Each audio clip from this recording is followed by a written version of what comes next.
Hello, adventurers! My name is Guildmaster Chance, and welcome to the fourth session of the Welcome to the Guild series. This will subsequently be the final episode of Act 1 of the series. I'll explain more of what that means later on, and it is titled Homecoming. Your level requirement is between 1 to 3, up to you. Party size is not applicable. Prerequisites are character sheet, dice, and completing the previous session, of course. Now, without further ado, let's dive right in. When last we left off, you had made your way to the guild and were about to meet with the guildmaster. Hello, adventurer! The papers settle into neat stacks across the room.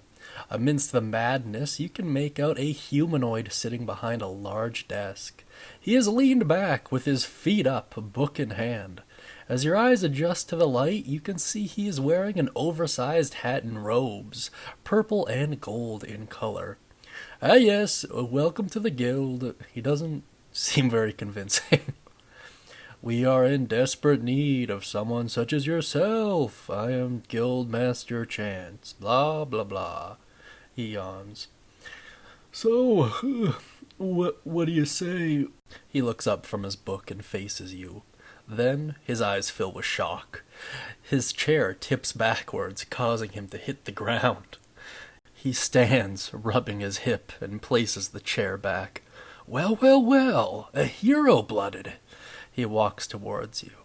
I must say, this is rather unexpected. He takes note of your confused expression. Don't worry, I'm not going to pester you with dumb questions. I'm beyond that. He pauses with a serious face. I only need to know one thing. Suspense raises in the air. Did Hero send you? You are taken back by such a direct question, and shocked to hear that name uttered so freely. The guildmaster notices your reaction. Ah, I see. In that case, welcome to the guild! He relaxes, bowing towards you. I must ask, do you like the place? Let me know what your response is down beneath in the comment section. I'll give you a second here. Well, that's great, because it's yours. You don't trust him for 1 second. Come on, don't act all surprised. Surely you know of the guild. You feel confused, not really understanding what he's talking about. Oh. Well then, this is interesting. He looks back to the book on his desk. Then that would have to mean... He turns back to you and smiles. No matter! You can make an insight check and then see what you roll on the corresponding table on the screen. I'll give you a second to do that. Let me fill you in about the guild then. Here in Danbornia, we have a lot of problems. And we have the honor, you see, of being extremely close to the weave, and that brings a lot of benefits, but also many risks. During recent events, the locals' faith in ragtag adventuring parties has been somewhat shaken, so some more organized operations appeared to fill the void. I represent one such organization known as the Guild. He spins around opening his arms to the building. There are 3 such organizations here in Danbornia, namely the Church of Joy, the Holy Theocracy, and the Guild. The adventurers choose which one they wish to be a part of and complete the quests on the job boards. When you complete a job, you get a reward and the organization takes a cut. You also get some sweet perks. In the case of the guild, you get this here find building and the pocket plane encompassing it. I've taken great care in building the magical defenses around it. Let me give you a tour. He flings open the door and trips over his robe, falling into the hallway. You recoil as you see the hallway extend endlessly. The guildmaster quickly steps back into his quarters, and the hallway returns to normal. He brushes off his robe and motions for you to enter the hallway. You cross the threshold, the guildmaster following you. Now approach the door on your left. You face it, touching its handle. You feel an incredible flow of power flow into you. Now, think of a bedroom. You hesitate for a second, calming your thoughts. You eventually picture one. Great, now open it. You open the door, and the bedroom from your mind is in front of you. You are in shock. You can feel the guildmaster's excitement from behind you. You turn around to see him trying to sneak a peek into your imagined room. Impressive, eh? I call it the quality of life space. Bedrooms, bathrooms, even training rooms. She's got it all. He pauses. But the best is yet to come. Open the door on your right, he says, rubbing his hands together. You open it and see what can only be described as a tavern. This is the hall, Chance says, skipping across the threshold. This is where you can meet other guild members. It is a space that is a universal constant in any guild. You notice a masked figure behind the bar. Chance follows your eyes. Oh, they're masked members. They're like employees of the guild proper. They don't talk, but they're quite talented. Isn't that right? The bartender then gives a thumbs up. The hall is a unique space in more ways than one. Let me show you. Bartender, can I get a hand over here? The bartender approaches, and they stand side by side. Commence demonstration! The bartender then takes an offensive stance with their hands pressed together. Upon separating them, a leg of lamb appears. The bartender then hits the guildmaster with the lamb. The ground shakes on impact. Didn't feel a thing! Next example. The bartender waves a finger in the air, pointing down towards the guildmaster. The sky above him fills with a brown liquid. The fluid bends unnaturally around him, splashing on the floor before disappearing. The bartender immediately collapses, rubbing the floor with a cloth. Chance looks down on them, embarrassed. We're not done yet. The bartender does several double takes between the floor and the guildmaster, eventually rising to the guildmaster's side. Final test commence. The bartender grabs one of the chairs and swiftly moves to whack Chance with it. Then at the moment of impact, the chair is gone. You then see it neatly tucked into the table, as if it was never taken at all. Pretty cool, eh? That's all I'll need from you. You can return back to your duties, Masked One. The bartender immediately collapses onto the ground once again, cleaning the already spotless spots. There's one more amazing thing about the hall that I know you'll appreciate. Sit in a chair. He motions for you to sit down in one. As you do, the chair magically changes somewhat. You find that it is taking inspiration from your personality and manifesting it. Very similar to what happened with the quality of life space, only this is more subtle, not requiring any conscious effort on your behalf. Take a moment and let me know down beneath in the comment section what you'd imagine your chair would look like. I'll give you a couple seconds to do that.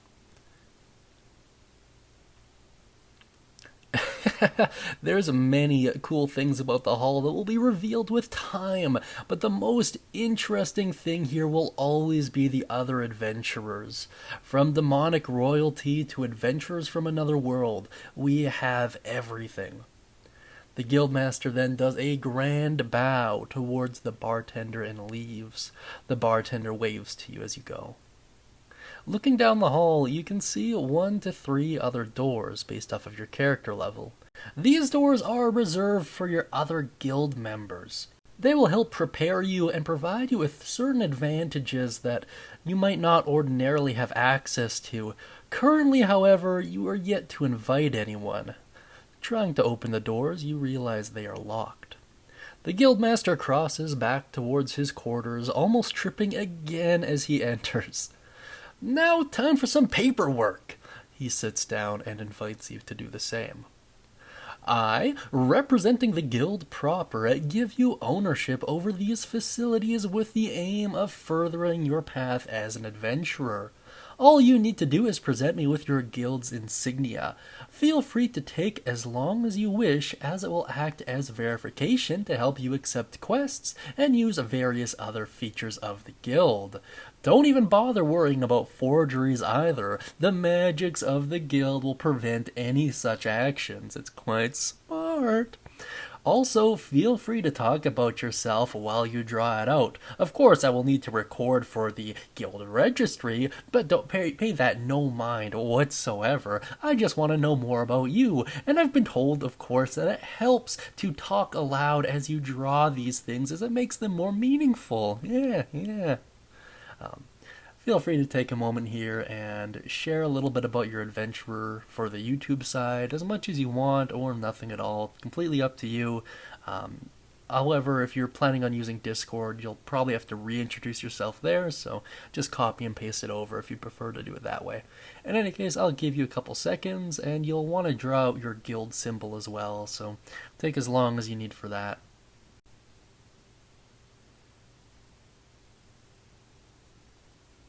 After submitting your insignia, wow, this is nice. This is mine, by the way. He presents you with a drawing that is very reminiscent of the hat that's on his head. It's not overly detailed. He holds your sheet up next to his. Man, I wish I had your creativity.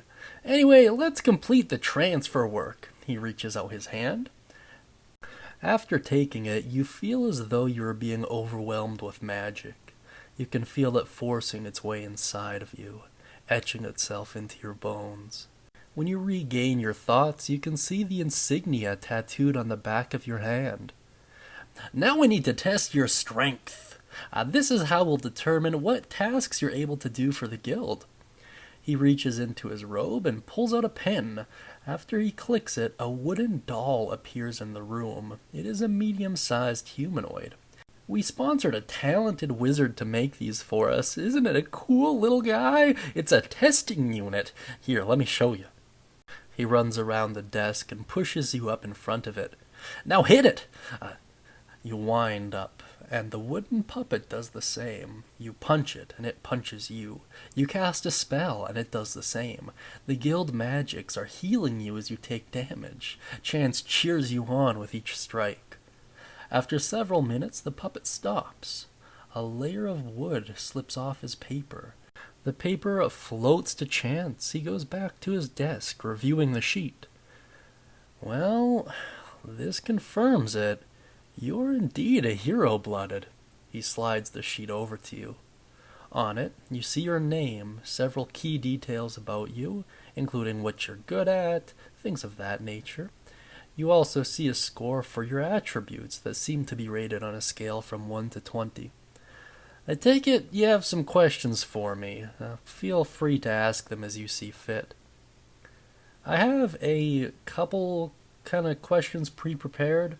Although, if you want to ask him something that isn't on this list, you can do so over on the Discord or even in the comment section here as well. However, it's much easier for me to be notified on Discord, as YouTube will only send me so many a day, so do bear that in mind. The first one, though, is why can you speak that name, relating to him being able to speak of Hero? His response: oh, Hero? Yeah, this place has protections that serve as direct counters to really anything out there, so it's a pretty safe place to bring them up. The next question: what is Hero? Honestly, I've been asking myself that for many, many years now.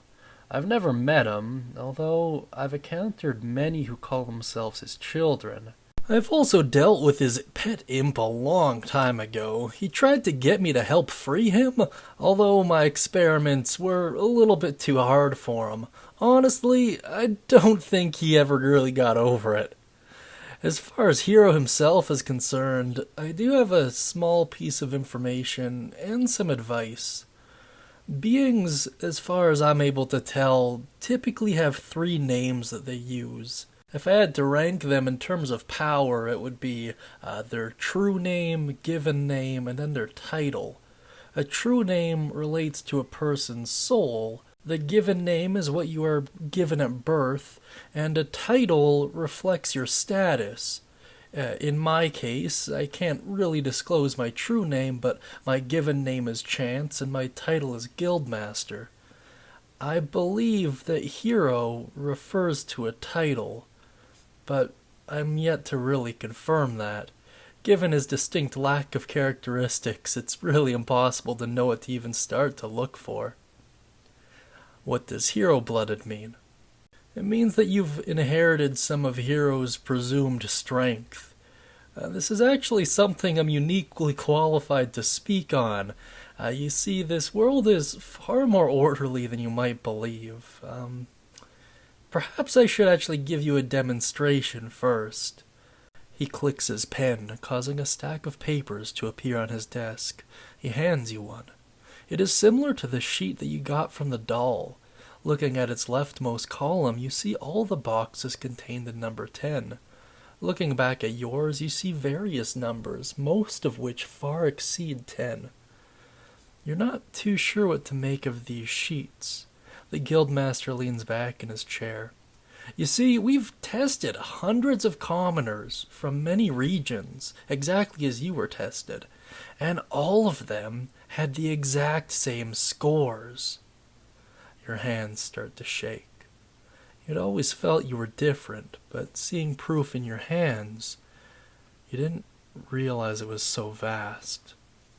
There are outliers, I guess, but they're really few and far between. The hero-blooded, however, are always outliers. You are, generally speaking, always superior to the common man. That being said, being a hero-blooded seems to come with some drawbacks. One in particular, you'll almost always lose your parents. It is considered to be a curse by many of you, but I think it's more than that. I have a theory of my own. I believe that you are all designed to be adventurers, literally created with that goal in mind. You are fated to dance along the razor of life and death, and this is why those who would protect you with their life must perish. In exchange for limitless potential, you must sacrifice the mundane. And I suppose it's poetic in a sense. What makes it more complicated is that being hero-blooded is more than just fate. You see, there are many artifacts in this world that will only activate their true potential when wielded by a hero-blooded. What makes the mystery even more complex is that there seems to be a limit. The vast majority of hero-blooded can only have 3 of such weapons active at a given time. It's quite strange. There are so many mysteries involving your blood that many consider it to be a valuable resource. And that is another reason why hero-blooded must constantly travel. If they stay in one place for too long, eventually something will notice you are different. It's not always people, you see, monsters and beasts and even magical beings from worlds far beyond this one. They will always seek you out. And although you don't provoke them, they will likely always be aggressive towards you. It's quite an interesting fate, I must say. I could go on forever about the hero-blooded and my many theories, but perhaps I've said too much already. What happens if I speak Hero's name outside of the guild? I'm not sure, although everyone who has tried is yet to return. How was I brought back? To be honest with you, I don't have any talent with divination or necromancy, so I don't really know the details, but I can imagine the spell required to restore a soul alongside its original body is of quite a high level. If you have any other questions you'd like to ask the Guildmaster, you can do so down beneath in the comments section. Alternatively, just message me in his quarters on Discord, or shoot me a private message if you'd like to keep your interactions secret from the rest of the group. He turns back to his desk. With that out of the way, let's get you suited up, may I? He extends his hand towards you over the desk. As you reach for it, he quickly grabs your wrist and stabs you with his pen. He releases it, and the guild's magic heals you. Let me know how you respond to this down beneath in the comments section. Go ahead, I'll give you a couple seconds to do that. Whatever your reaction is, Chance just scratches his head. Sorry about that, but if you were expecting it, it would have made it much harder. I just needed a little blood for the spell. Here, I'll make it up to you. He clicks his pen and a bag appears next to you. This is my modified bag of holding. It will have everything you need to start out. Now, if you'll excuse me, I have to get back to my reading. You should also go ahead and meet the other guild leaders and explore the guild further. If you ever need anything, you know where to find me. Upon inspecting the bag, you'll find all of your starting equipment there. You'll also notice it's all quite unique and personalized to your character, so if you have any cool ideas on certain weapons you'd like, feel free to put the images over in the Discord or comment something down beneath like an imager link, and people can check it out or describe it, up to you. It's also worth noting that should you lose any of these items or they break or anything like that, you'll be able to find the original item or a replacement stowed away back in the bag, and the original will kind of disappear and flake away. It's quite nice and should really improve the quality of life for the game.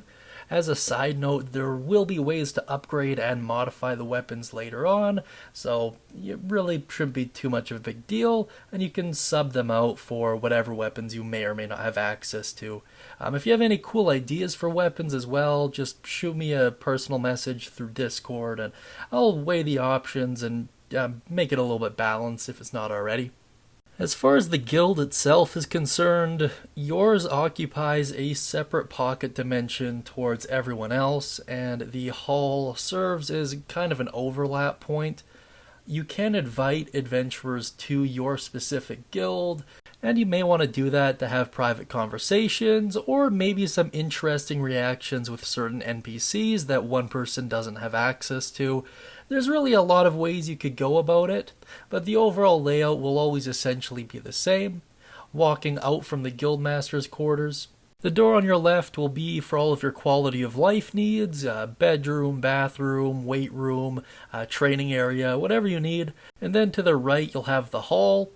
The main hallway will contain doors that will give you access to any NPCs you invite along the way. And outside you'll have a garden full of plants that you've encountered in your previous life, and if you'd like to add to it, you certainly can as well. You might want to use this if you have the herbalist kit or the alchemy kit.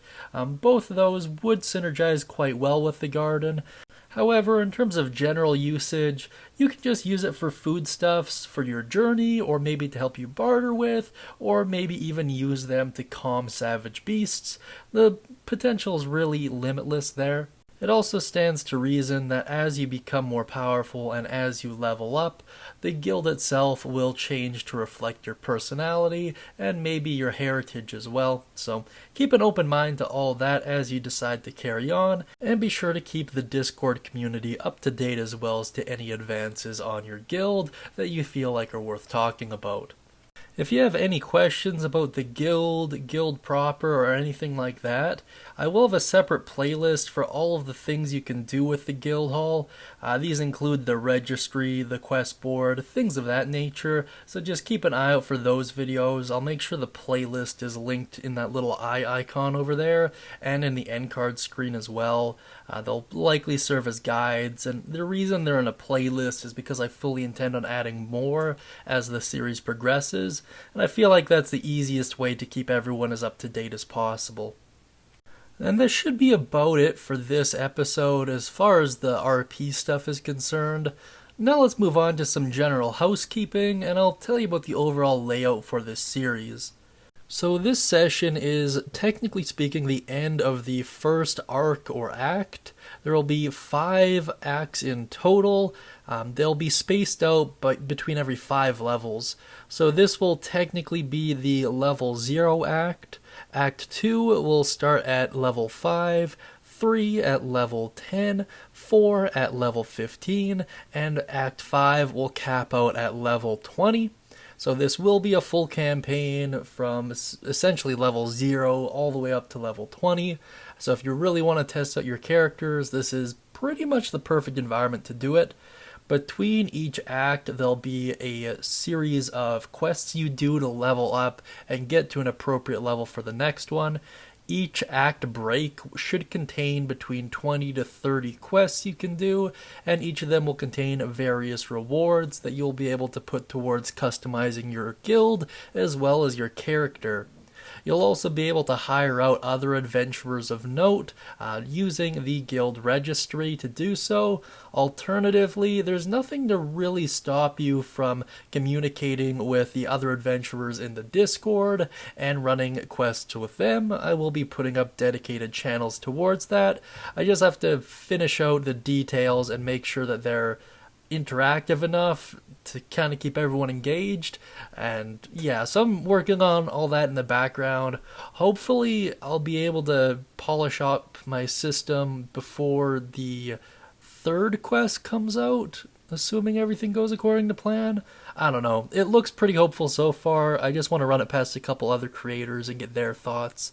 So yeah, we do have a super active Discord community as well. It moves really quick, and everyone involved is kind of super dedicated to it, which is really nice. So if you want to get involved in that, I highly encourage it.